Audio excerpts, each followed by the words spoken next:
नमस्कार दोस्तों, spectrum IAS में आप सभी का स्वागत है। मैं प्रशांत आप सभी को करंट अफेयर्स पढ़ाऊंगा और करंट अफेयर्स हमारे पढ़ाने का ट्रेंड थोड़ा सा अलग रहेगा। कैसे अलग रहेगा? आपको करंट की चीजें तो हम पढ़ाएंगे ही, प्लस इसके जो स्टैटिक्स पोर्शन है वो भी पढ़ाएंगे, प्लस जो उस करंट में आप बातें की गई है वो भी सारी चीज हम लोग देखेंगे। जैसे देखें, हाल ही में डॉक्टर मोहन यादव, यहां पे देखते हैं प्रश्न। हाल ही में डॉक्टर मोहन यादव जी किस विदेश यात्रा में गए हैं? हाल ही में डॉक्टर मोहन यादव जी किस विदेश यात्रा में गए? देखिए, अभी डॉक्टर मोहन यादव जी यूएई की यात्रा में गए हैं। कहां के? यूएई के, संयुक्त अरब अमीरात।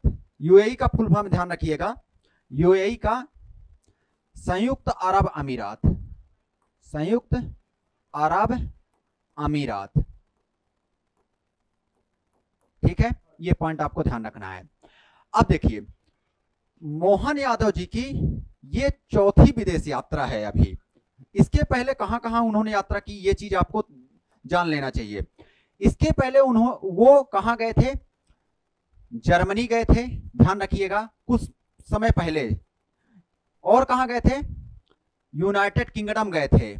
और इसके बाद कहां गए थे? जापान गए थे। ये पॉइंट आपको ध्यान रखना है। और अभी कहां गए हैं? यूएई गए हैं, यूएई। ठीक है, अब थोड़ा सा यूएई के बारे में समझते हैं। यूएई की कैपिटल क्या है? याद रखिएगा, इसकी राजधानी क्या है? राजधानी, इसकी राजधानी अबू धाबी है, अबू धाबी। ठीक है, और यहां का एक प्रसिद्ध जगह है दुबई।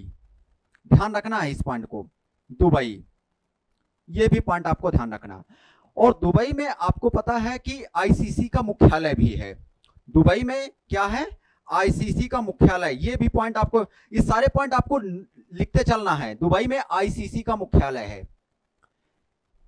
ठीक है, इंटरनेशनल क्रिकेट काउंसिल, याद रखिएगा, आईसीसी का हेडक्वार्टर है यहां पे दुबई में। ठीक है, ये भी पॉइंट आपको दिमाग में रखना है।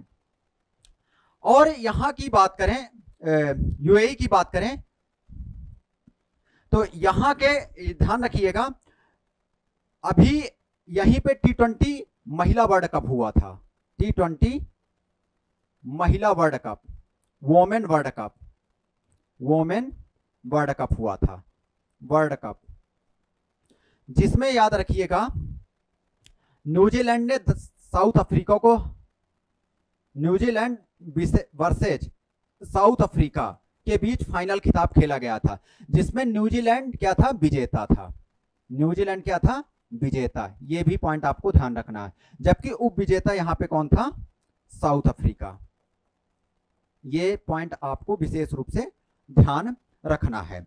अब देखिए, हाल ही में डॉक्टर मोहन यादव जी ने जो यूएई की यात्रा की है, उसमें थोड़ा सा ध्यान रखना। यूएई क्यों गए हैं? क्योंकि यहां पे मध्य प्रदेश में निवेश को प्रोत्साहित करने के लिए। किस चीज पे ये यूएई के निवेशक निवेश करेंगे, इस बात को भी आपको ध्यान रखना। जैसे देखिए, धार में याद रखिएगा, पीएम मित्र मेगा पार्क, मित्र मेगा पार्क, मेगा पार्क बन रहा, यहां पे निवेश किया जाएगा। ये कहां पे? धार में पीएम मित्र मेगा पार्क बनाया जा रहा। दूसरा याद रखिएगा, फार्मास्यूटिकल पार्क, ये देवास में बनाया जा रहा। ये कहां? देवास में बनाया जा रहा है। ये पॉइंट आपको ध्यान रखना। फार्मास्यूटिकल पार्क कहां पे बनाया जा रहा है? देवास में। ये भी पॉइंट आपको ध्यान रखना। इलेक्ट्रॉनिक्स पार्क,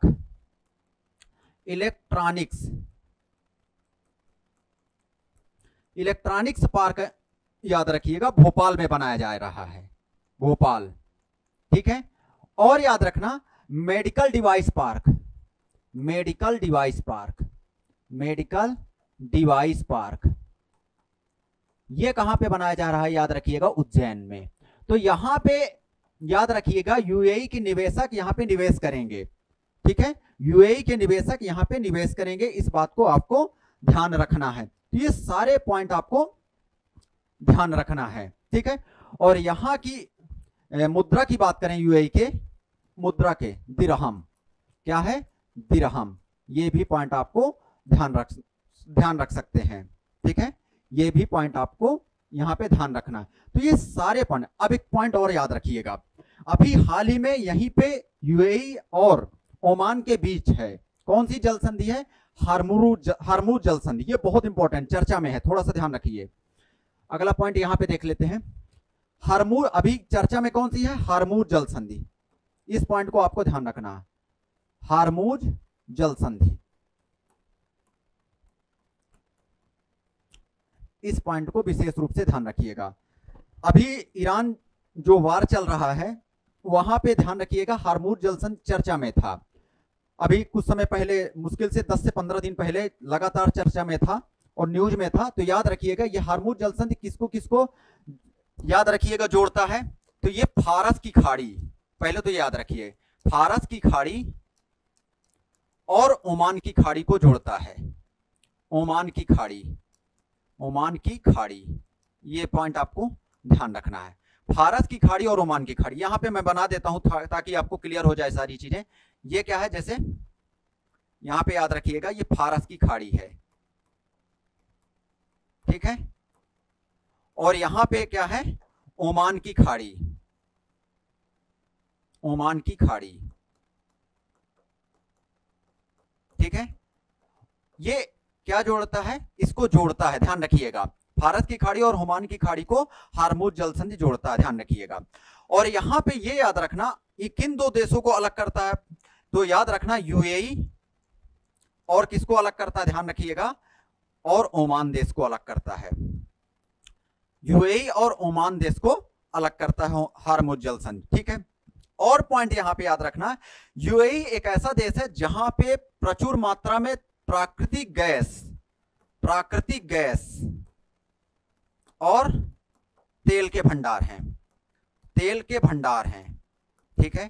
ये पॉइंट आपको याद रखना, ठीक है।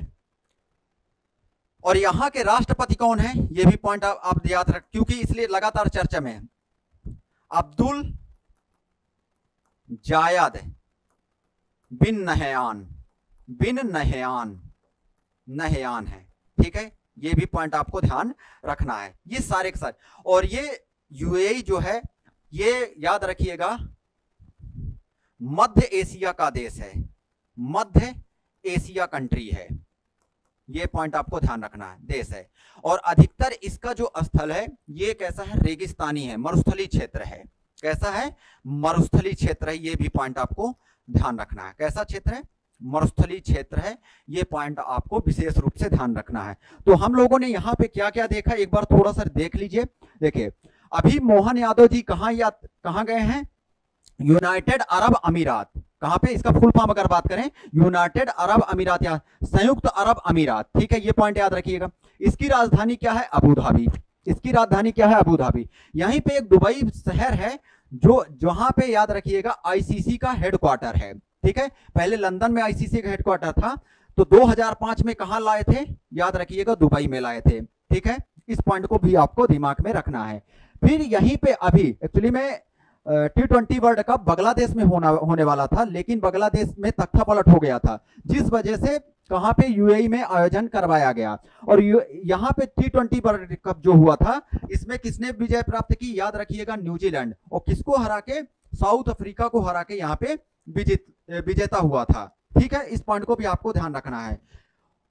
अभी जो मोहन यादव जी हैं, कहां कहां किन किन, जब से मुख्यमंत्री बने तो कौन कौन से देश की यात्रा किए, तो ध्यान रखिएगा, जर्मनी गए थे, यूनाइटेड किंगडम भी जा चुके और जापान भी गए थे, ठीक है, और यूएई। ये चारों जगह निवेश को बढ़ावा देने के लिए ही गए हैं, ध्यान रखिएगा, मुख्य रूप से निवेश को प्रोत्साहित करने के लिए ही गए। तो याद रखिएगा, ऐसा पूछा जा सकता है आपसे प्रश्न कि 2025 में मध्य प्रदेश के मुख्यमंत्री डॉक्टर मोहन यादव ने किस विदेशी देश की यात्रा नहीं की, ठीक है। तो इनमें से ध्यान रखिएगा, चारों देश को आपको याद रखना है, ये चारों देश याद रखना है, ठीक है। इनमें से अभी लास्ट में यूएई गए हैं, ठीक है। जर्मनी, यूनाइटेड किंगडम एक साथ गए थे, बाद में जापान गए थे, और फिर अभी कहां, यूएई गए हैं।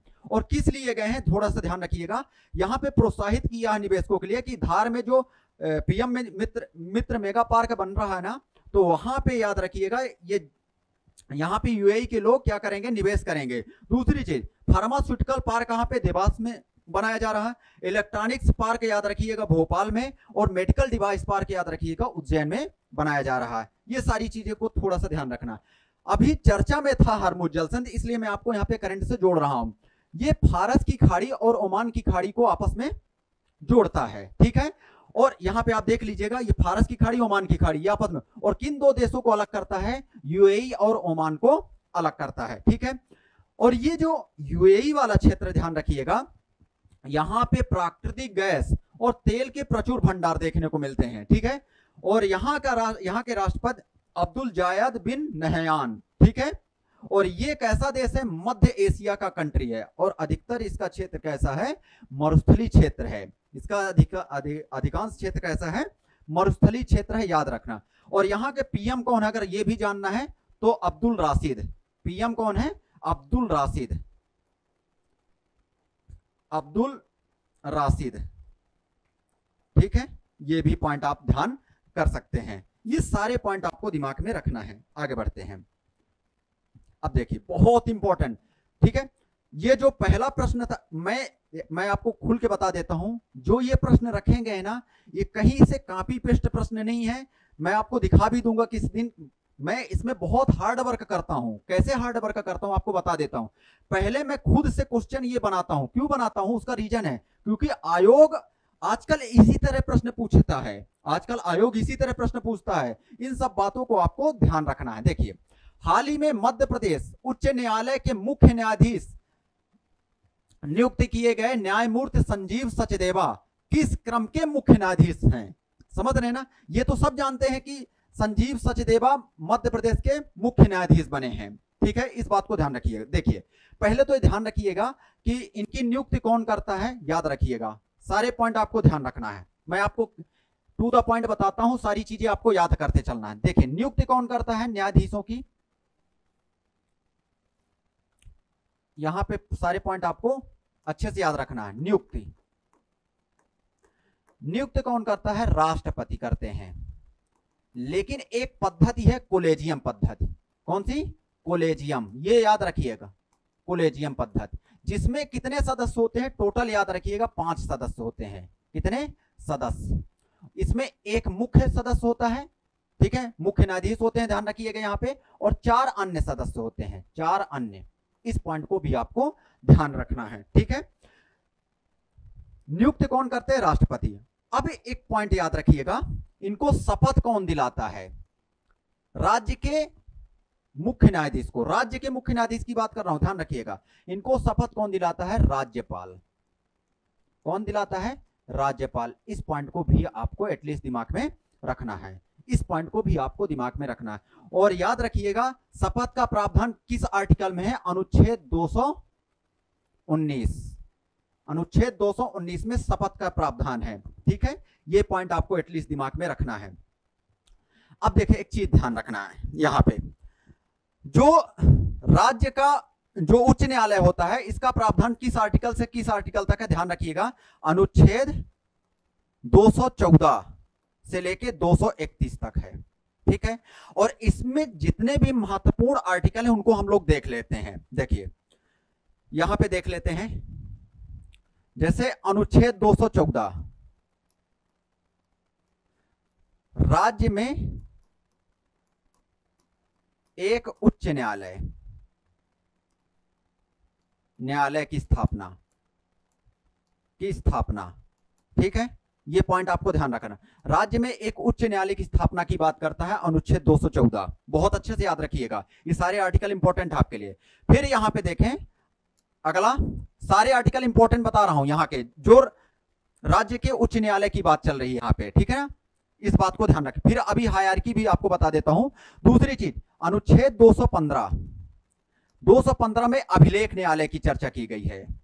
अभिलेख, ठीक है। बाकी अभिलेख न्यायालय आपको समझाएंगे सर, वैसे मैं भी बता देता हूं कि जो निचला न्यायालय है, वो इस निचले न्यायालय के लिए साक्ष्य का काम करेगा क्या, ये हाई कोर्ट। जैसे जो इसके अधीनस्थ न्यायालय हैं, जैसे डिस्ट्रिक्ट कोर्ट। अब डिस्ट्रिक्ट जो इसने जजमेंट दिया है तो उसको उपयोग नीचे वाले न्यायालय कर सकते हैं, ध्यान रखिएगा, अभिलेख न्यायालय के रूप में। ठीक है, इस बात को आपको ध्यान रखिएगा। ठीक है, तीसरा यहां पे याद रखिएगा अनुच्छेद 216, ये भी याद रखना, उच्च न्यायालय के गठन की बात करता है, उच्च न्यायालय के गठन। ठीक है, और अगला अनुच्छेद 217 याद रखिए, ये प्रश्न ये सब पूछे जाते हैं, ध्यान रखिएगा। अनुच्छेद 217 याद रखिएगा, न्यायाधीशों को की नियुक्ति, न्यायाधीशों की नियुक्ति, शपथ, न्यायाधीशों की नियुक्ति और इनकी सेवा शर्तें, शपथ नहीं, शपथ 219 में है, ध्यान रखिएगा, सेवा शर्तें और इनको हटाने का प्रावधान किसमें है? 217 में है। ठीक है, 219 में मैंने बता दिया है शपथ। 221 में याद रखिए थोड़ा सा, इनके वेतन से संबंधित प्रावधान है, अनुच्छेद 221 इनके वेतन से संबंधित प्रावधान है, वेतन। अब देखिए यहां पे एक चीज याद रखिएगा, जो अभी का वेतन है उसकी बात कर रहा हूं, जो यहां पे मुख्य न्यायाधीश हैं राज्य में, याद रखिए मुख्य न्यायाधीश, क्या याद रखना है? मुख्य न्यायाधीश,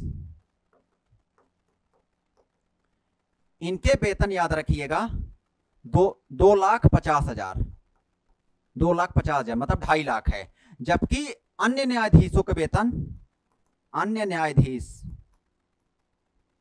के वेतन याद रखिएगा 2,25,000, 2,25,000, ये भी पॉइंट आपको ध्यान रखना, 2,25,000, ये सारे के सारे पॉइंट यहां पे आपको ध्यान रखना है।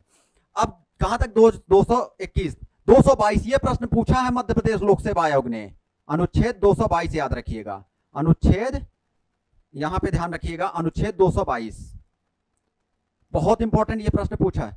मतलब याद रखिएगा, जो एक न्यायाधीश है उसको अन्य न्यायालय में स्थानांतरण की बात की, मतलब न्यायाधीश का एक न्यायालय से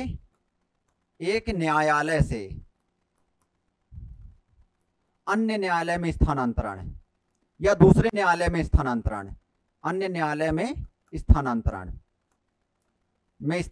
की बात करता है, स्थानांतरण। ठीक है, इस बात को भी आपको ध्यान रखना है। ये 222 भी पूछा जा चुका है, 223 भी पूछा जा चुका है, एमपीपीएससी ने पूछा, ध्यान रखिएगा, अनुच्छेद 223, अनुच्छेद 223 याद रखिएगा, कार्यकारी मुख्य न्यायाधीश, कार्यकारी मुख्य न्यायाधीश की बात करता है।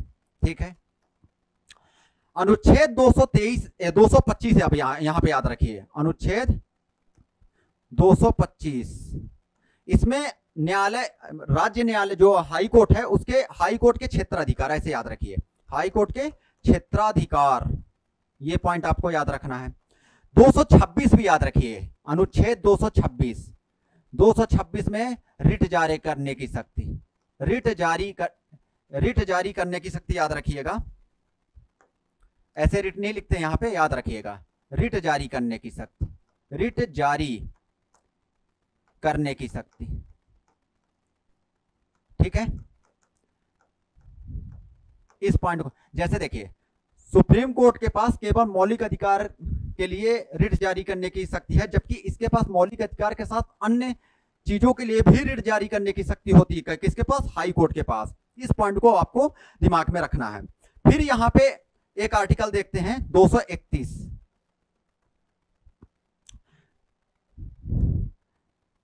कोई एक न्यायालय है जो 2 या 2 से अधिक राज्यों के लिए भी न्यायालय हो सकता है, 2 या 2 से अधिक राज्यों के लिए, अनुच्छेद 231 याद रखिएगा, 2 या 2 से अधिक राज्यों के लिए एक न्यायालय की व्यवस्था, न्यायालय की का प्रावधान किसमें दिया है? 231 में, याद रखिएगा, ये पॉइंट आपको ध्यान रखना है, ये भी पॉइंट आपको ध्यान रखना। तो ये सारे पॉइंट आपको एटलीस्ट दिमाग में रखना है। ठीक है, अब देखें थोड़ा सा और यहां पे देखते हैं, संजीव सचदेवा किस क्रम के हैं? याद रखिएगा 29, कौन से क्रम के हैं? इससे पहले सुरेश कैत जी थे, जस्टिस सुरेश कैत जी थे 28 नंबर के। 28 नंबर के कौन थे? याद रखिएगा, जस्टिस सुरेश कैत, सुरेश कैत, ठीक है, कैत। और ये संजीव सचदेवा जी अभी मतलब कार्यवाहक न्यायाधीश भी रह चुके हैं और 29 न्यायाधीश मध्य प्रदेश के मुख्य न्यायाधीश नियुक्त किए गए हैं, ठीक है। इस बात को, पहले मुख्य न्यायाधीश कौन थे मध्य प्रदेश के? पहले chief justice MP M Hidayatullah, M Hidayatullah, ये भी पॉइंट आपको ध्यान रखिएगा। अब देखना है मध्य प्रदेश का हाई कोर्ट कहां पे है। मध्य प्रदेश का, यहां पे ध्यान रखिए ये सारे पॉइंट। एमपी का हाई कोर्ट, एमपी का हाई कोर्ट। अब इसमें दो चीज ध्यान रखना है, एक तो मुख्य पीठ, मुख्य पीठ, और दूसरा याद रखिएगा खंडपीठ, खंडपीठ। मुख्य पीठ कहां पे है? याद रखिएगा जबलपुर में है, जबलपुर। लेकिन इससे पहले मध्य प्रदेश का हाई कोर्ट कहां हुआ करता था? नागपुर हुआ करता था, ठीक है। लेकिन 1956 के बाद मध्य प्रदेश का हाई कोर्ट कौन सा हो गया? जबलपुर। खंडपीठ वर्तमान में अभी दो जगह, लेकिन एक प्रस्तावित है, याद रखिएगा। तो कहां है खंडपीठ? ग्वालियर और इंदौर। लेकिन एक प्रस्तावित है, याद रखिएगा, भोपाल, भोपाल में प्रस्तावित है, भोपाल प्रस्तावित, प्रस्तावित। ये सारे पॉइंट आपको ध्यान रखना है। ग्वालियर इंदौर में कब स्थापना हुई थी? 1968, जबकि ये मुख्य खंडपीठ याद रखिएगा 1956 में बनी थी, मुख्य खंडपीठ 1956 में। और इसके लिए भूमि किसने दान किया था? याद रखिएगा, राजा गोकुल दास ने, राजा गोकुल दास, दास। और डिजाइन किसने तैयार किया था? डिजाइन, आर्किटेक्ट कौन था? ये भी याद रखिए, design Henry Irwin, Henry Irwin, Henry Irwin. ये भी पॉइंट आपको एटलीस्ट दिमाग में रखना है। वर्तमान में यहां जजों की सीट कितनी है? टोटल सीट याद रखिएगा, यहां पे सीटों की संख्या कितनी है? सीटों की संख्या है 53। लेकिन अभी कितने जज हैं वर्तमान में? वर्तमान में ये याद रखना है, वर्तमान में 33 + 1, एक मुख्य न्यायाधीश और 33 अन्य जज हैं, ठीक है। ये ध्यान रखना, ये भी पॉइंट। ये जो संजीव सचदेवा जी हैं, ये हैं कहां के? ये भी याद रखिए, ये हैं, इनका जन्म हुआ था, याद रखिएगा, दिल्ली में, ठीक है, दिल्ली में हुआ था। ये भी पॉइंट आपको एटलीस्ट दिमाग में रखना है। ये सारे के सारे पॉइंट आपको ध्यान रखना है। तो देख रहे हैं हम सारी की सारी चीज आपको कवर करा रहे हैं। अब हायरार्की भी यहां पे देख लीजिए, नहीं तो आप कहेंगे कि हायरार्की नहीं बताएगी। ये देखिए हायरार्की, सबसे ऊपर सुप्रीम कोर्ट, फिर नीचे हाई कोर्ट, और फिर यहाँ पे डिस्ट्रिक्ट कोर्ट, याद रखिएगा, डिस्ट्रिक्ट। अब यहाँ पे जो डिस्ट्रिक्ट कोर्ट का उल्लेख है आर्टिकल 233 में है, अनुच्छेद 233 में। ये भी पॉइंट आपको ध्यान रखना, अनुच्छेद 233 में यहाँ पे है। 233 से 37 लिख देता हूं, 233 से 237, ये भी आपको ध्यान रखना है, ठीक है। ये पॉइंट सारे के सारे पॉइंट ध्यान। इसमें सर्वोच्च कौन है सुप्रीम कोर्ट, फिर उसके जस्ट नीचे हाई कोर्ट, फिर उसके जस्ट नीचे डिस्ट्रिक्ट कोर्ट। ये सारी चीजें आपको दिमाग में रखना है, ये सारे पॉइंट आपको दिमाग में रखना। अब एक चीज और है, जो न्यायाधीश नियुक्त होते हैं वो उनकी क्राइटेरिया क्या होती है? 10 वर्ष तक एडवोकेट रहे हों, किसी भी न्यायालय में 10 वर्ष तक एडवोकेट, ठीक है, ठीक है, ये याद रखिए। या 10 वर्ष तक किसी भी न्यायालय में न्यायाधीश रहे हों, तब जाके ये जैसे हाई कोर्ट में पहुंचना है तो 10 वर्ष तक किसी भी न्यायालय में क्या रहे? न्यायाधीश, ठीक है। मुख्य न्यायाधीश बनने के लिए ध्यान रखिएगा, ये सारी चीजें आपको थोड़ा सा ध्यान रखना है, ठीक है। ये सारी के सारे पॉइंट आपको ध्यान रखना है, ठीक है। चले आगे बढ़ते हैं। यहां पे देखें अगला प्रश्न। हम आपको सारी चीजें डिटेल में बताएंगे, ध्यान रखना। क्यों बताएंगे? उसका रीजन, करंट का मतलब ही होता है व्यवस्थित तरीके से पढ़ना। ऐसा नहीं कि कुछ भी अपन पढ़ रहे हैं, ठीक है। व्यवस्थित तरीके से पढ़ेंगे ना, आजकल ट्रेंड है करंट से लिंक करके प्रश्न पूछने का, तो आपको उसी लेवल में पढ़ना है। चलें, आज हमारा आपका पहला दिन है, आप हमसे जुड़ जाएंगे प्रॉपर वे में, तो ठीक है। तो आप लोग अगर आपको सेशन अच्छा लग रहा है तो शेयर जरूर करिएगा। चलें आगे की ओर बढ़ते हैं हम। हाल ही में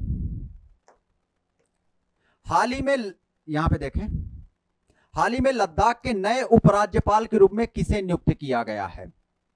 ठीक है, पहला तो समझ लीजिए कि उपराज्यपाल का प्रावधान कहां पे है, किस आर्टिकल में है, तो अनुच्छेद 239, ये याद रखिएगा। उपराज्यपाल का प्रावधान कहां पे है, अनुच्छेद 239।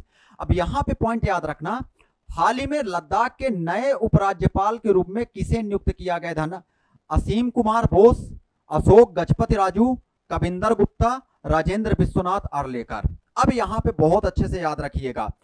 ठीक है, तो थोड़ा सा मैं आपको यहां पे उपराज्यपाल के बारे में थोड़ा सा बताऊंगा कि क्या अनुच्छेद 239 में, और इनकी नियुक्ति कौन करता है, याद रखिएगा, नियुक्ति भी कौन करते हैं, राष्ट्रपति। राष्ट्रपति, ये भी याद रखिएगा, राष्ट्रपति के प्रसाद पर्यंत काम करते हैं।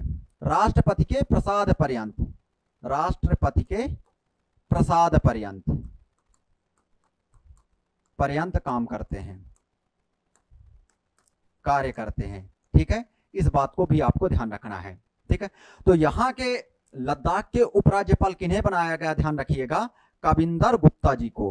किन्हें बनाया गया है, कविंदर गुप्ता जी को। जबकि ये ध्यान रखना है, बहुत इंपॉर्टेंट है, कविंदर गुप्ता, ऐसे याद रखिएगा कि लद्दाख में ये कवि बनके अपना कविताएं लिख रहे हैं, लद्दाख में कवि बनके कविताएं लिख रहे हैं, ऐसे याद रखिए कविंदर गुप्ता जी को। और ये याद रखिएगा, असीम कुमार बोस, ये भी अभी नियुक्त हुए हैं, ध्यान रखिएगा। असीम कुमार बोस, ये कहां के राज्यपाल बने हैं, हरियाणा के। कहां के, हरियाणा के। ये भी पॉइंट आपको ध्यान रखना है। असीम कुमार बोस, बोस जी जो हैं, बोस कौन है, हरि हैं। बोस कौन है, हरि हैं, तो असीम कुमार बोस। ठीक है, अशोक गजपति राजू, अशोक गजपति राजू कहां के बने हैं, याद रखिएगा, गोवा। गोवा कौन गया, राजू गया है, अशोक और राजू दोनों गए हैं गोवा, गोवा वाले बीच में, ऐसे याद रखिए। तो ये कहां के राज्यपाल बने हैं, याद रखिएगा, गोवा के राज्यपाल। गोवा के राज्यपाल कौन बने हैं, अशोक गजपति राजू, अभी ही बने हैं, ध्यान रखिएगा। और ये हरियाणा के राज्यपाल असीम कुमार बोस।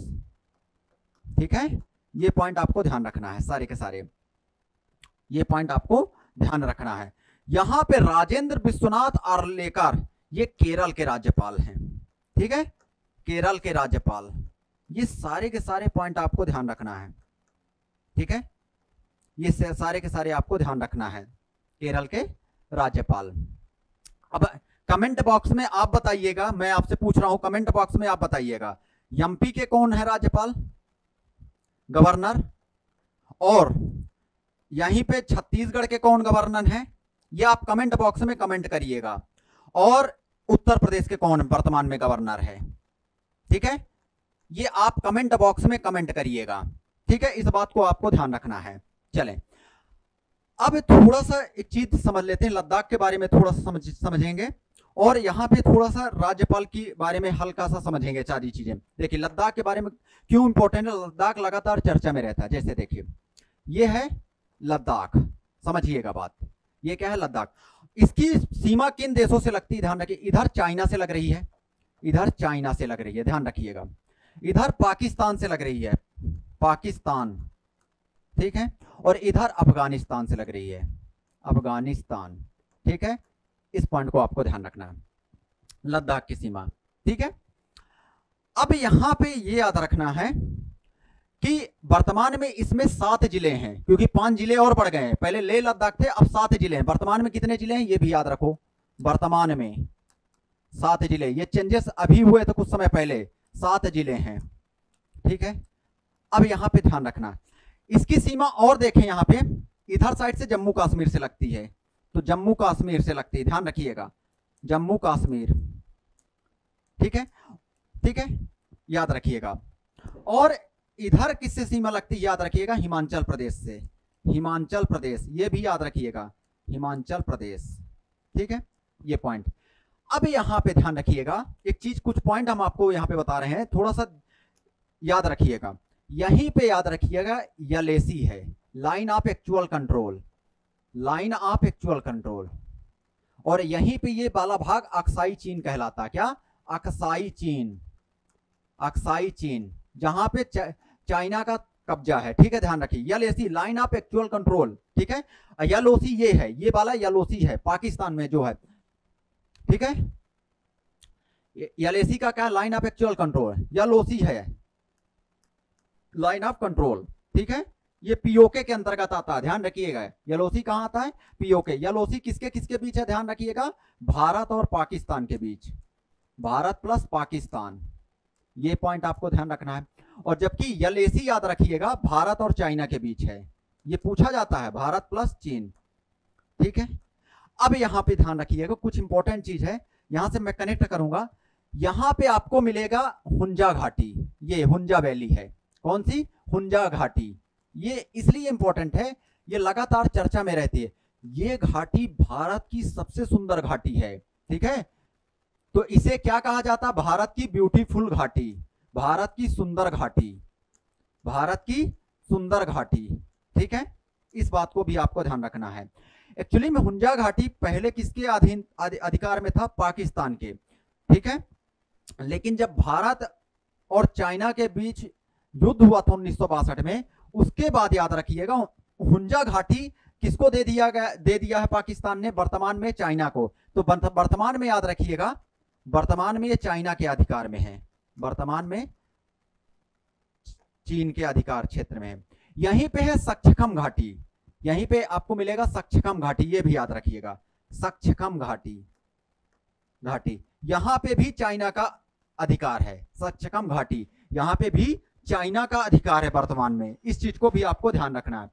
अब यहां पे एक चीज और ध्यान, सक्छकम घाटी कहां, लद्दाख में, यहीं पे कौन सी घाटी है, हुंजा घाटी है। अब यहां पे ध्यान रखना कुछ चीजें, यहां पे देखिए, यहां पे आपको गलवान घाटी देखने को, और गलवान घाटी लगातार विवादित था, गलवान घाटी, गलवान घाटी, ये भी आपको याद रखिएगा, गलवान घाटी लगातार विवाद, भारत और चाइना के बीच गलवान घाटी विवादित है, ठीक है। गलवान जो है, गलवान घाटी गलवान नदी पर है, और गलवान किसकी सहायक नदी है, याद रखिएगा, यहां से नुब्रा निकलती है, और नुब्रा की सहायक नदी कौन सी है, या नुब्रा, नुब्रा किसमें मिलती है, सिंधु नदी में मिलती है, ध्यान रखिएगा, नुब्रा किसमें मिलती है, सिंधु नदी में, ये भी पॉइंट याद रखिएगा। तो गलवान किसकी सहायक नदी है, नुब्रा की, और नुब्रा कहां पे मिल जाती है, याद रखिएगा, नुब्रा मिल जाती है सिंधु नदी में, ये भी पॉइंट आपको याद रखना, सिंधु नदी में। यहीं पे नुब्रा घाटी भी है, यहीं पे नुब्रा घाटी भी है, ये भी पॉइंट आपको याद रखना है, नुब्रा घाटी, ये सारे के सारे पॉइंट आपको याद रखना है, ठीक है।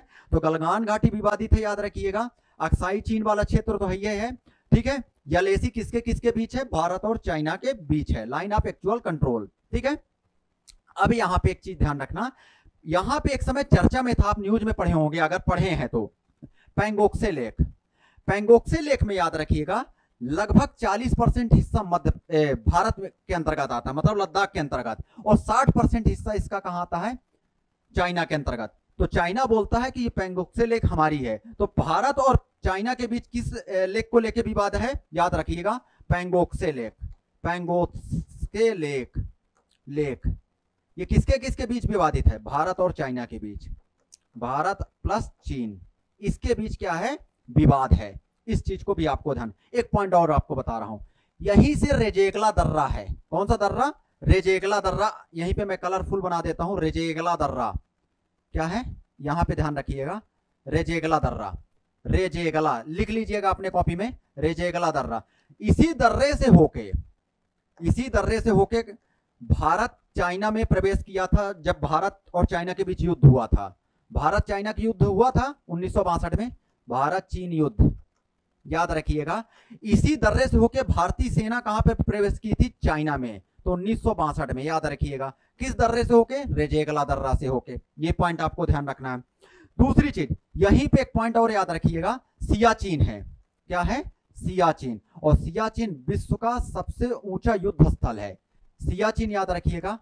सियाचिन ये भारत का सबसे बड़ा ग्लेशियर है, भारत का सबसे बड़ा ग्लेशियर, सबसे बड़ा ग्लेशियर, ठीक है, ये पॉइंट आपको ध्यान रखना है, ग्लेशियर। दूसरा है, यह विश्व का सबसे ऊंचा युद्ध स्थल, विश्व का सबसे ऊंचा युद्ध स्थल, ऊंचा युद्ध स्थल, ये याद रखिएगा, ठीक है।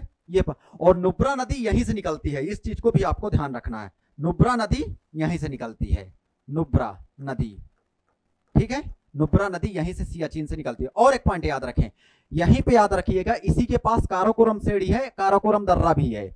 यहीं पे आप देखिए, यहीं पे काराकोरम दर्रा भी है, काराकोरम श्रेणी प्लस काराकोरम दर्रा, काराकोरम दर्रा, ठीक है। और ये भारत का सबसे ऊंचा दर्रा है, लिख लीजिएगा साइड में पॉइंट, भारत का सबसे ऊंचा दर्रा, ठीक है। यहीं पे आपको खारदुंगला दर्रा मिलेगा, मोटर व्हीकल के लिए, मोटर मतलब यहाँ पे मोटर व्हीकल जो जाती है, ये सबसे ऊंचाई पर स्थित सड़क दर्रा है एक तरह का, मतलब यहाँ पे मोटर व्हीकल भी जाती है, ध्यान रखिएगा इसी दर्रे से होके। तो ये खारदुंगला दर्रा याद रखिएगा, खारदुंगला दर्रा, खारदुंगला दर्रा कहाँ है ये भी याद रखिएगा, कहाँ पे, लद्दाख में खारदुंगला दर्रा, ठीक है। तो ये सारी चीजें आपको ध्यान रखना है। और यहीं से सिंधु नदी प्रवाहित होती है लद्दाख और जास्कर श्रेणी के बीच। कौन सी, ये लद्दाख है, ये काराकोरम है, ये जास्कर, ये काराकोरम मैं के लिख देता हूं यहाँ पे लद्दाख, और यहाँ पे जे से जास्कर, इसी के बीच से प्रवाहित होती है कौन सी, सिंधु नदी, सिंधु नदी, ये भी आपको याद रखना है, कहां से, लद्दाख से होते हुए, ठीक है। ये सारे के सारे पॉइंट आपको विशेष रूप से ध्यान देना है। और राज्यपाल के बारे में बात कर लेते हैं, ऐसी बात बता देता हूं, 153 में याद, अनुच्छेद 153 में राज्यपाल के का प्रावधान है, राज्यपाल का प्रावधान है, याद रखिएगा, ठीक है इस पॉइंट। और इसमें अनुच्छेद 156 में उनके कार्यकाल की बात की गई है, और राज्यपाल जो होता है राष्ट्रपति के प्रसाद पर्यंत काम करता है, ठीक है, इस बात को भी विशेष रूप से ध्यान रखना है। अनुच्छेद 161 या क्या है, राज्यपाल के क्षमादान की शक्ति का प्रावधान करता है, कौन सा, अनुच्छेद 161, ठीक है। अनुच्छेद 167 क्या कहता है, याद रखिएगा, मुख्यमंत्री राज्यपाल को क्या करेगा, सलाह देगा, ठीक है, मतलब मुख्यमंत्री राज्यपाल को क्या करेगा, जो राज्य में गतिविधियां हैं उससे अवगत कराएगा, ठीक है। अनुच्छेद 167, अनुच्छेद 167 याद रखिएगा, बहुत इंपॉर्टेंट है। मुख्यमंत्री क्या करेगा, जो राज्य में गतिविधियां चल रही है उसमें क्या राज्यपाल को बताएगा, ठीक है, ये सारी चीज याद रखिएगा। 161 में क्या है, अनुच्छेद 161 में क्षमादान की शक्ति, क्षमादान की शक्ति, ये सारे के सारे पॉइंट आपको ध्यान रखना है, ठीक है। आगे बढ़ते हैं। और ये राज्य के कार्यपालिक प्रमुख होता है, ठीक है, वास्तविक नहीं, नाम मात्र का होता है, ध्यान रखिएगा। वास्तविक तो मुख्यमंत्री होता है, वास्तविक कौन होता है, मुख्यमंत्री, नाम मात्र का कौन होता है, राज्यपाल। ये सारी चीजें ध्यान रखना। आगे देखते हैं, थोड़ा स्पीड में चलेंगे यहाँ पे, बाकी मैं आपको सारी चीज बताता चलूंगा, टेंशन मत लीजिएगा। हाल ही में किस देश ने प्रसिद्ध हरिभंगा आम की प्रजाति भारत को भेजी, ऐसी चीज पूछी जाती है, ऐसा मध्य प्रदेश लोक सेवा आयोग ऐसे प्रश्नों को पूछता है, ध्यान रखिएगा। तो हरिभंगा आम की प्रजाति भारत को किस देश ने भेजा, बांग्लादेश, पाकिस्तान, म्यांमार, ईरान, बस इतना याद। अब इसके बारे में मत जानिएगा हरिभंगा आम क्या, बस आप याद रखिए आम की, हरिभंगा क्या है, आम की एक प्रजाति है, क्योंकि ये पूछा जा सकता है कि ऐसे पूछेगा, निम्न में से हरिभंगा है, आम की प्रजाति, संतरा की प्रजाति, गेहूं की प्रजाति, समझ रहे हैं ना। तो आपको ध्यान रखना थोड़ा, क्योंकि अब चर्चा में है। तो ये क्या है की प्रजाति है, आम की प्रजाति है। तो याद रखिएगा हरिभंगा किसकी प्रजाति है, आम की प्रजाति। और ये किस देश ने भेजा, याद रखिएगा किसने, बांग्लादेश। अब देखो बांग्लादेश में हाल ही में तख्ता पलट हुआ था, ये डेट याद रखिए, वैसे पूछेगा तो नहीं क्योंकि 2024 में हुआ था ऐसी घटना, 5 अगस्त 2024 में तख्ता पलट हुआ था। कब हुआ था, 5 अगस्त 2000। और मोहम्मद यूसुफ यहाँ के अंतरिम सरकार के प्रमुख बने थे, अंतरिम सरकार के, मोहम्मद यूसुफ अंतरिम सरकार के प्रमुख,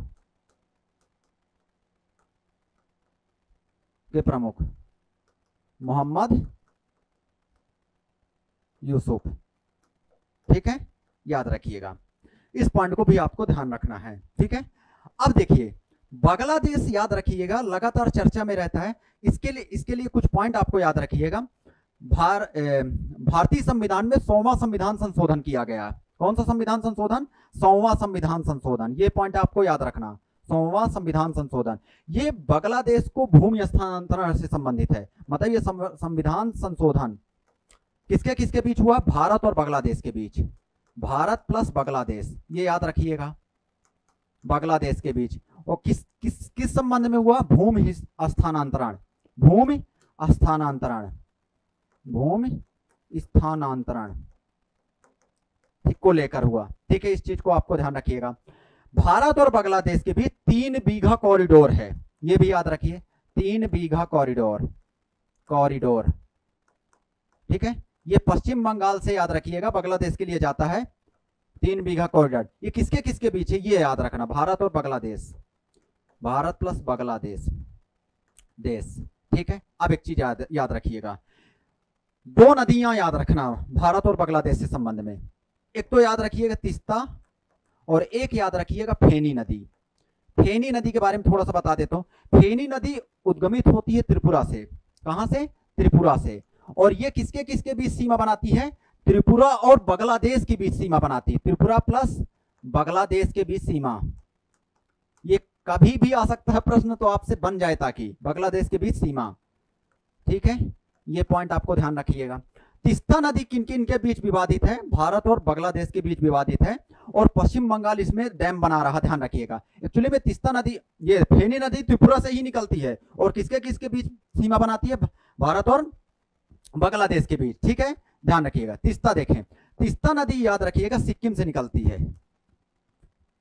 सिक्किम से होते हुए पश्चिम बंगाल जाती है, पश्चिम बंगाल, और जाके कहां पे मिल जाती है? याद रखिएगा, बांग्लादेश में ब्रह्मपुत्र में, बांग्लादेश में ब्रह्मपुत्र, ब्रह्मपुत्र, ये याद रखिएगा। तो तीस्ता नदी को लेके भारत और बांग्लादेश के बीच विवाद है, तो ये आपको याद रखना। तो ये तीस्ता नदी किन देशों के बीच विवादित है?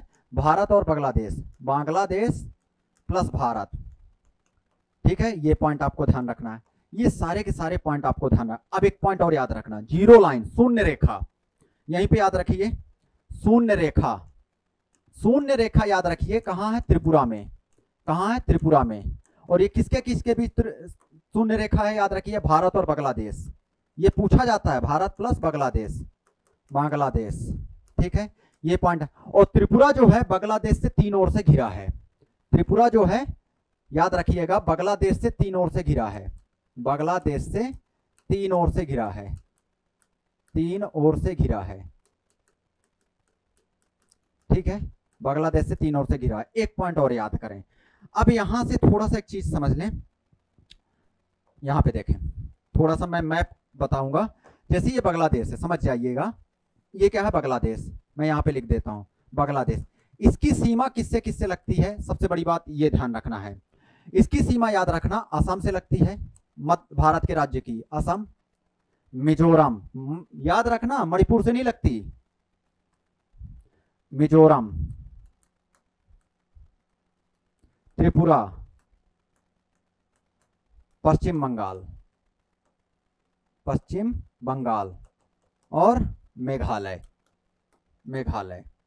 ठीक है, ये बात आपको ध्यान रखना। लेकिन ऑप्शन यहां पे आपको मणिपुर जरूर देगा ताकि आप गलत कर जाएं। तो याद रखना बांग्लादेश की सीमा किससे किससे लगती है? असम से लगती है, मिजोरम से, त्रिपुरा से, पश्चिम बंगाल से, मेघालय से। अब एक पॉइंट याद रखिएगा, सर्वाधिक सीमा, अंतरराष्ट्रीय सीमा भारत से कौन बनाता है? याद रखिएगा, सर्वाधिक अंतरराष्ट्रीय सीमा, सर्वाधिक अंतरराष्ट्रीय सीमा, सीमा बांग्लादेश बनाता है भारत से, बांग्लादेश 4096 किलोमीटर, बांग्लादेश, बांग्लादेश याद रखिएगा कितना? 4096 किलोमीटर, ये याद रखिएगा। ठीक है, 4096 किलोमीटर बनाता है। इसके बाद याद रखना, अगर सेकंड नंबर में चाइना, थर्ड नंबर में पाकिस्तान, पाकिस्तान। ये सारे के सारे पॉइंट आपको ध्यान रखना है। ठीक है, ये सारे के सारे पॉइंट आपको ध्यान रखना है। मैंने वो सारे पॉइंट बता दिए जो यहां से प्रश्न पूछे जा सकते हैं। ठीक है, चले आगे बढ़ते हैं। अब थोड़ा थोड़ा स्पीड से चलेंगे कुछ चीजें, ठीक है, क्योंकि समय को भी ध्यान रखना है। अभी हमारे पास 10 से 15 मिनट समय है, तो मैं थोड़ा स्पीड मोड में चलूंगा। ठीक है, देखो, भारत को दूसरा सबसे बड़ा केबल ब्रिज कहां पर लगाया गया? अब ये सवाल उठता है कि सबसे पहला केबल ब्रिज कहां पे लगाया गया? तो सबसे पहला केबल ब्रिज लिख लीजिए, गुजरात में सुदर्शन सेतु, गुजरात में कौन सा है? सुदर्शन सेतु, गुजरात में सुदर्शन सेतु, कौन सा? सुदर्शन सेतु, द्वारिका के पास है, याद रखिएगा। कहां पे है? द्वारिका के पास है, ठीक है, इस बात को। तो भारत का दूसरा सबसे बड़ा केबल ब्रिज कहां पे बनाया गया? कर्नाटका में, ठीक है, कहां पे? कर्नाटका के में, याद रखिएगा। थोड़ा सा पॉइंट है यहाँ पे गुजरात से संबंध में, इसलिए थोड़ा सा इंपॉर्टेंट है, ठीक है। यहाँ पे आपको ध्यान ये रखना है, कुछ चीजें ध्यान रखना।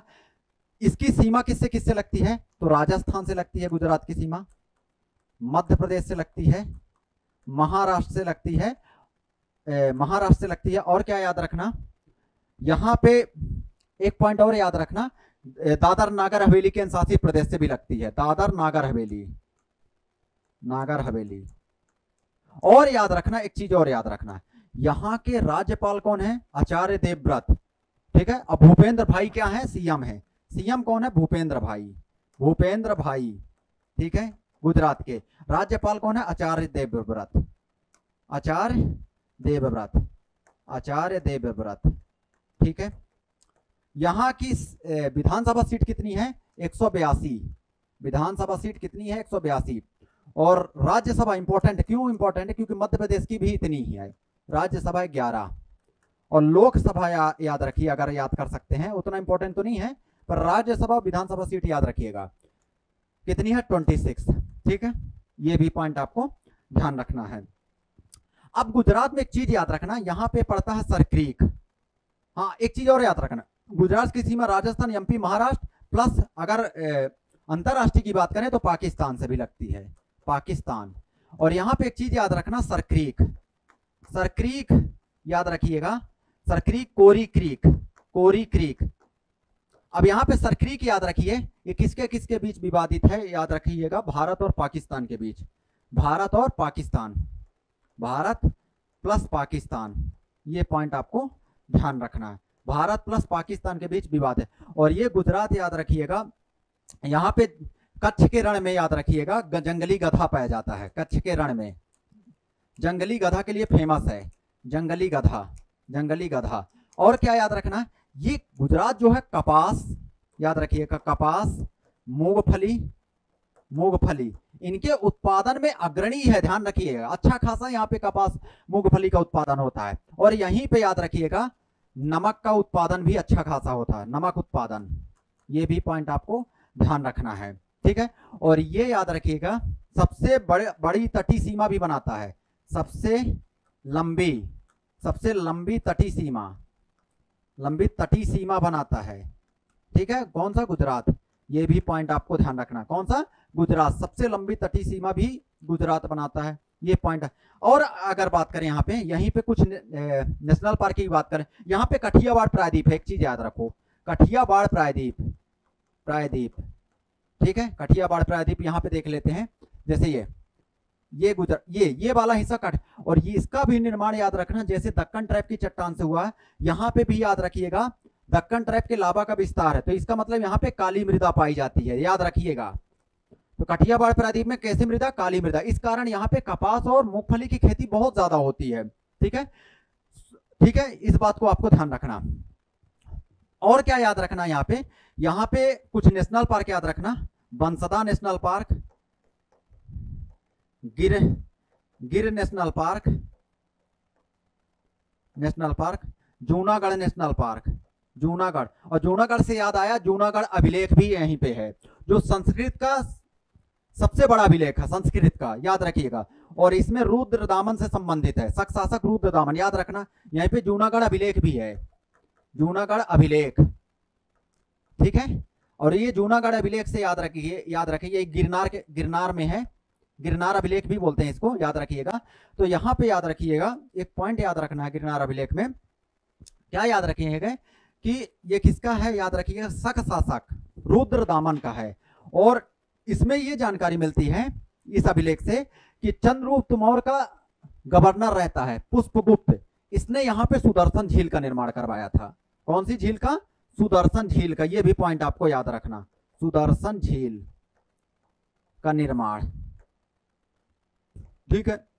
और ये क्षेत्र बहुत ज्यादा यहाँ पे प्रचुर मात्रा में तेल के प्रचुर मात्रा में तेल के भंडार है यहाँ पे, तेल के प्रचुर भंडार हैं इस क्षेत्र में, तेल के प्रचुर भंडार। जैसे यहाँ पे मेहसाणा याद रखिए, कौन सा? मेहसाणा, ठीक है, याद रखिएगा, ठीक है। जामनगर, इन जगह पे याद रखिएगा बहुत ज्यादा तेल के भंडार हैं, ठीक है। यहाँ पे अलियाबेत और खदियाबेत द्वीप भी हैं। कौन सा द्वीप है? अलियाबेत और खदियाबेत। आलिया भट्ट मत कर देना, अलियाबेत और खदियाबेत, ये भी याद रखना, खदियाबेत। यहाँ पे तेल के प्रचुर भंडार हैं, तेल के प्रचुर भंडार, ठीक है, याद रखिएगा। ये सारे के सारे पॉइंट आपको दिमाग में रखना। आगे बढ़ते हैं। हाल ही में यहाँ पे इसको देख लें स्पीड में, आपको मैं कुछ चीजें ओरली भी बोलूंगा तो लिखना है। हाल ही में मध्य प्रदेश सरकार ने ODF, ओपन डिफेंसन फ्री पुरस्कार, अरे ODOP याद रखिएगा, ODF नहीं है, ODOP है याद रखना, ठीक है। ODOP पुरस्कार प्राप्त करने में कौन सा स्थान प्राप्त किया है? तो याद रखिएगा द्वितीय पुरस्कार। कौन सा? द्वितीय पुरस्कार, इस बात को याद रखिएगा, ठीक है। वन डिस्ट्रिक्ट वन प्रोडक्ट याद रखिएगा, ODOP है, ठीक है, ODOP, ठीक है, इस बात को याद रखिएगा। अब यहाँ पे द्वितीय स्थान ध्यान रखिएगा। अब एक चीज याद रखना, मध्य प्रदेश में जो ODOP है, कुछ ODOP की चर्चा मैं यहाँ पे कर लेता हूँ तो ताकि आपको याद हो जाए। देखें यहाँ पे लिस्ट बना देता हूँ, ODOP यहाँ पे लिख देता हूँ, ODOP, और एक तरफ लिख देता हूँ कहाँ कहाँ, यही पूछा जाता है, क्षेत्र मतलब जिला। जैसे तुअर दाल कहाँ का है? नरसिंहपुर।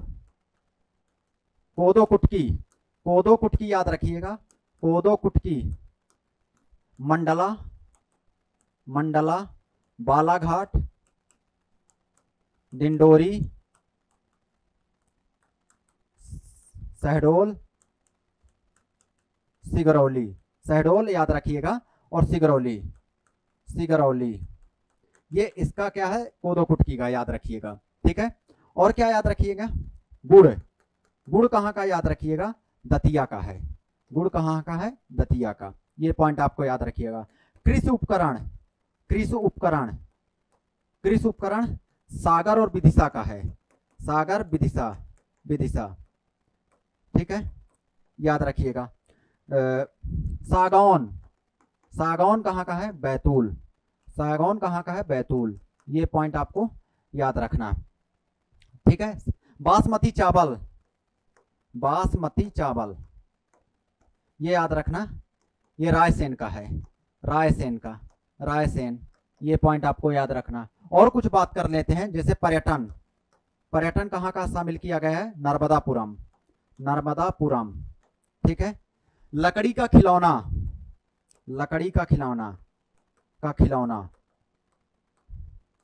याद रखिएगा, लकड़ी का खिलौना कहाँ है? सीहोर, ठीक है। सुंदरजा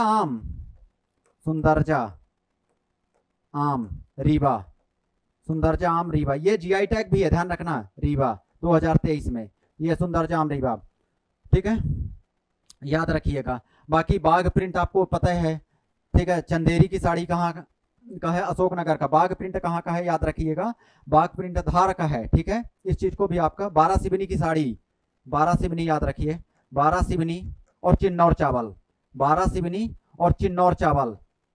चावल, ये सारे पॉइंट आपको याद रखना है। ये कहाँ कहाँ? बालाघाट का, बारासिवनी और चिन्नौर चावल कहाँ का? बालाघाट, ये पॉइंट आपको ध्यान रखना। तो ये सारे बिंदुओं को आपको ध्यान रखना है, ठीक है। और हम बात करें, जैसे बात लिख लीजिएगा, संतरा जो है याद रखिएगा, राजगढ़ का है और छिंदवाड़ा का है, राजगढ़ का और छिंदवाड़ा का संतरा है। धनिया याद रखिएगा, और मिर्च याद रखिए, मिर्च कहाँ का? खरगोन का है, खरगोन। बेड़िया जो मंडी है याद रखिएगा, ये भारत की दूसरी सबसे बड़ी मंडी है, मिर्च की मंडी, ठीक है, याद रखना है सारे पॉइंट। और याद रखिए गुना और मंदसौर में याद रखिएगा धनिया, और गुना में यहाँ पे मंदसौर में लहसुन याद रखिएगा, मंदसौर में क्या? लहसुन, मंदसौर में लहसुन, ये याद रखिएगा, लहसुन। और गुना में याद रखिएगा धनिया, गुना में धनिया, ठीक है। हाँ एक चीज स्टोन याद रखिएगा, स्टोन दो जगह है, एक तो यहाँ पे कटनी में याद रखिएगा, ग्वालियर, कटनी प्लस ग्वालियर, ग्वालियर, ठीक है, ये यहाँ पे स्टोन है, ठीक है, स्टोन याद रखिएगा। और भिंड मुरैना सरसों, भिंड मुरैना सरसों, भिंड मुरैना सरसों याद रखिएगा, भिंड मुरैना सरसों, ये सारे के सारे पॉइंटों को आपको ध्यान रखना है, भिंड मुरैना सरसों, ठीक है। चलें आगे, आगे बढ़ते हैं। यहां पे देखें, एक सेकंड, ये सारी चीजें हो गई। हाँ यहाँ पे देखें, हाल ही में विंबलडन 2025 के सिंगल का खिताब किसने जीता? बस ये याद रख लीजिएगा, जेनेरिक सिनर याद रखिएगा, ये कहाँ के हैं? इटली के हैं, इटली के, बस इसको याद रखिएगा। और विंबलडन खिताब की शुरुआत कब से हुई थी? 1877 से। ये सबसे पहली बार मतलब सबसे पुराना है, याद रखिए, जैसे ऑस्ट्रेलियन ओपन, विंबलडन ओपन, ठीक है, अमेरिकन ओपन याद रखिएगा। तो ये याद रखना है सारे के सारे पॉइंट, ठीक है। तो फ्रेंच ओपन, 4 ओपन है, ध्यान रखिएगा, Australian open, French open, Wimbledon और अमेरिकन ओपन, ठीक है। बाकी हम लोग आगे कल करेंगे, क्योंकि अब स्पीड में थोड़ा चलना पड़ेगा। यहाँ पे थोड़ा सा और देख लेते हैं, और कुछ तो नहीं बचा है, ये देख लीजिए। इस किसी दिन मैं यहाँ पे जब टॉपिक आएगा ना, तो मैं इसके बारे में चर्चा करूंगा। जैसे लाडली बहना, लाडली ऐसी चर्चा कर लेता हूँ। लाडली बहना योजना की शुरुआत मार्च 2023 में हुई, मार्च 2023 में, ये याद रखिएगा। इसमें याद रखिएगा किस विभाग के अंदर, ये विभाग भी पूछा जाता है, महिला एवं बाल विकास विभाग, महिला एवं बाल विकास एवं बाल विकास विभाग, ये याद रखिएगा, बाल विकास विभाग, ये पॉइंट आपको याद रखिएगा, ठीक है। इसमें प्रारंभ में राशि जब शुरुआत हुई थी, याद रखिएगा, उस टाइम 1000 दिया जाता था, कितना? 1000, लेकिन बाद में 1250 कर दिया गया। लेकिन अभी इस रक्षाबंधन से इसके बाद ये 1500 कर दिया जाएगा, रक्षाबंधन के मतलब रक्षाबंधन में दिया जाएगा, अभी 250 और दिया जाएगा। तो अब रक्षाबंधन से याद रखिएगा कितना हो जाएगा? 1500, ठीक है। इस पॉइंट को भी आपको ध्यान रखना। अब एक चीज और याद रखना है, पहले इसमें आयु सीमा थी 23 से 60, लेकिन बाद में कितना कर दिया गया था? 21 से 60, ये भी आपको याद रखना है, ठीक है। सारे के सारे बिंदुओं को आपको ध्यान रखना है। ऐसे प्रश्न पूछे जाते हैं, विभाग पूछा जाता है, ये राशि पूछी जाती है, ये सारे के सारे बिंदु आपको ध्यान रखना है, ठीक है। Thank you so much. आप यहाँ पे देख सकते हैं एमपीपीएससी 2025-26 प्री क्रैश कोर्स नवीन बैच प्रारंभ है।